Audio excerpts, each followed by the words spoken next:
It reminds me when Betty and I first fell in love. I had just finished my fruit cobbler, right?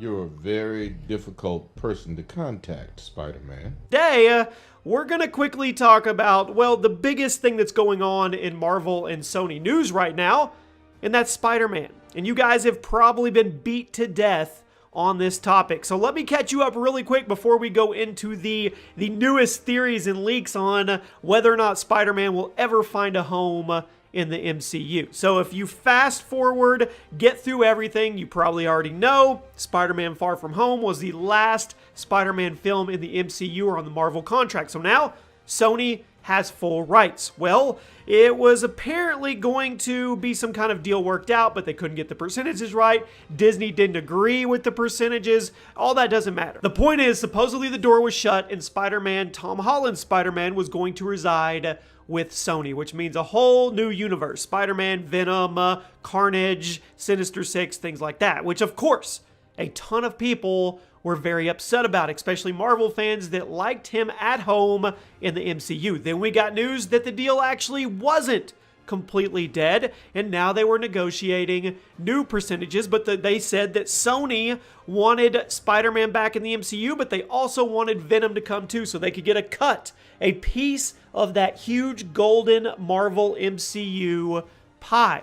That brings us to present day. Now there is a very, very interesting news line going out there. And it brings in another titan of a company, not Sony, not Marvel, not Disney, but Apple. That's right, Apple. I know it sounds crazy, but listen to this. So Apple has expressed interest in getting into the superhero mix, right? They see all the money that's being made by Marvel. I mean, look at Avengers Endgame.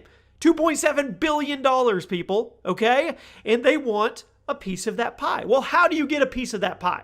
You're probably not going to be able to do anything with Marvel. They're not going to sell their golden goose, right? Well, what about Sony?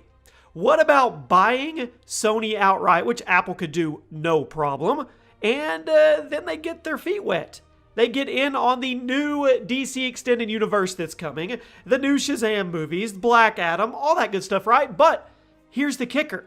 If Sony ever sells the company, they lose the rights to Spider-Man and they are immediately reverted back to Marvel. Marvel would gain all the rights back to Spider-Man. So if Sony sold to Apple, Marvel would get Tom Holland's Spider-Man back. And Apple, well, they would get a huge, huge base of content that is being planned and coming up in the Sony universe. And I know the CEO of Sony says he's not interested in selling, but when you get thrown enough money at you, truckloads of money, I promise you, you'll probably sit back and reconsider. So there is still a chance that Spider-Man could end up in the MCU, but it's going to be a three-way deal. You see these in sports all the time where two teams get together, but they need a third team to kind of get a kicker trade involved to make it happen. And Apple could be that third party. You guys, let me know what you think. Let me know. Do you think Tom Holland's Spider-Man is better off in the Sony universe, in the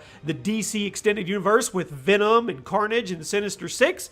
Or do you think he belongs in the Marvel universe with everybody that we have grown accustomed to? I really want your opinion on this, guys. Give me your feedback on the video, guys. Let me know what you think, and I'll see you soon. New world? Beck is from Earth, just not ours. The snap tore a hole in our dimension.